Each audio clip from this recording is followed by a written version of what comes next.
So I went on Facebook today, and I haven't been on there for a while, and so my profile picture is still me looking at a copy of Paper Towns back when I did the Paper Towns collab challenge thing.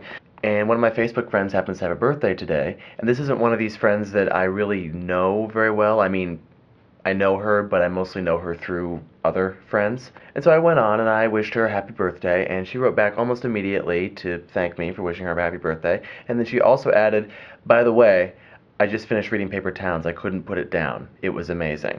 Yay!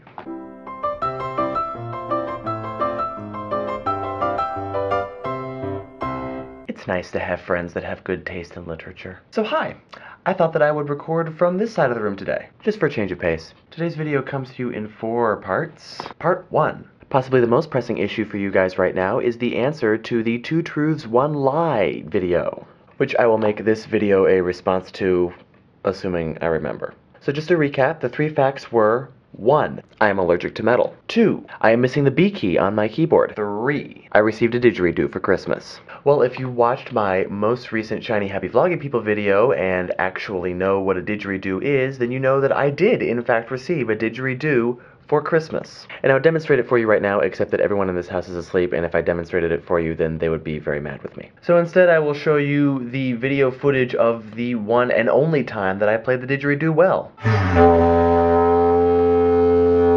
So that leaves us with fact 1, I'm allergic to metal, and fact 2, I'm missing the B key on my keyboard. Most of the people in the comments guessed that fact 1 was false. Most of the people in the comments were wrong.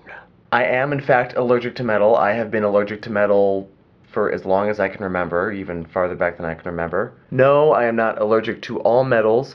The metal that I am most allergic to, or the metal that's the biggest problem for me, is, I believe, nickel. Because nickel is in everything, in all metal mixtures that you can find.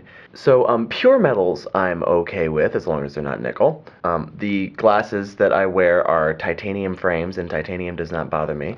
And I'm also not allergic in the sense that I will die if metal touches me for too long, because then my life would be unbearable. All that happens if metal touches my skin for too long, I break out in a rash.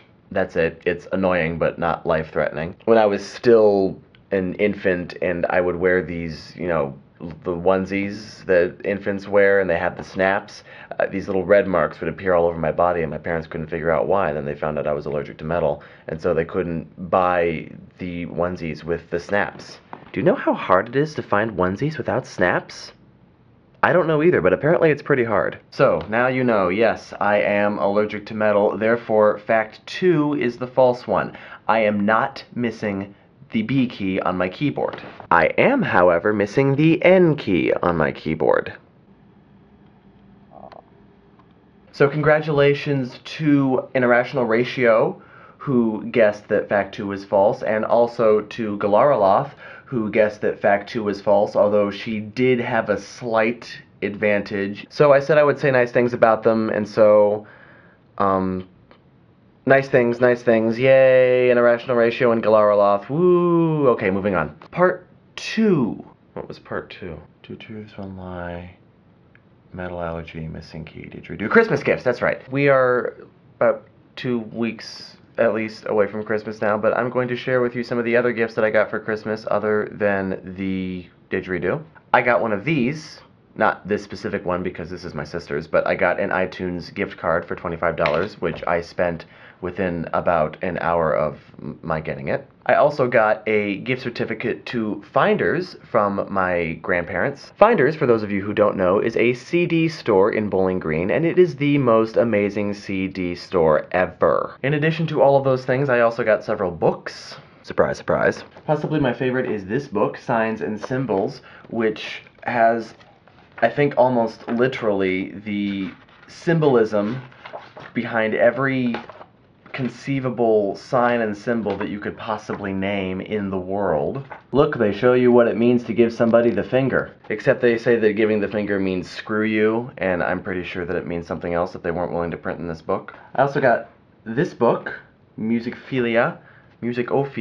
Oliver Sacks is an amazing nonfiction writer, and he wrote something on music. So I actually literally saw this in a bookstore, and I went up to my parents and I said, here, get this for me for Christmas.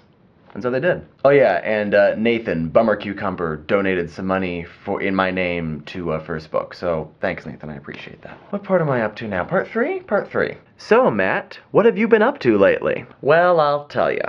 Tonight we closed the production of Aladdin Jr. that I was helping with music for. It was a lot of fun. The kids were fun to work with. My brother played Jafar, and it's always fun when I get to do this kind of thing, you know, just on the side, outside of my tutoring. What else? I'm tutoring again. I started last week. School resumed last week, and so I'm back in the tutoring routine. We got a lot of snow. Like, a lot of snow. Not as much as Cleveland, but still, quite a bit of snow. And, oh yeah, I'm taking the GREs this Wednesday. Yay! For more information on the GREs and my hatred of them, you can see my most recent Vlog Driver episode, which I'll probably link to in the sidebar. And finally, part 4. If you're subscribed to Vlog Driver, you already know this, but for those of you who aren't, I am participating in Anne Galaroloff's book reading challenge this year, where I will attempt to read more books than Anne, but I'm also participating in my own personal book reading challenge, which is twofold. First of all, I will try to do the same thing I did last year and read 50 new books in the year. I've already finished my first book, which was Harry a History by Melissa Anelli. There will be a review of it in the next Vlog Driver episode. And I am now in the middle of 2 more new books. The Astonishing Life of Octavian Nothing, the first volume by M.T. Anderson, and a nonfiction book called A Year of Living Biblically by A.J. Jacobs. The second part of the book reading challenge is that I'm going to reread the books that I have put on my favorites list over the past several years, and finding out, first of all, if they should still be on my favorites list, and second of all, what it is or what it was that I liked about them. And the first book on that list is The Book Thief by Markus Zusak, which I am enjoying every bit as much as I did when I read it last year. So on this channel, I'm probably going to be focused more around the second part of the book reading challenge. I'm probably going to talk about each of the books that were on my favorites list and tell you why they were on my favorites list and what it was that I liked about them and why you should all read them too. So I will tell you right now that you should all read The Book Thief because it is amazing, and I will tell you specifically why it is amazing once I finished it. So that is all, except to say thanks to all the nice people who left comments on my most recent song, including the Short Sisters, OMG. And I will see you all the next time I decide to make a video. Byes.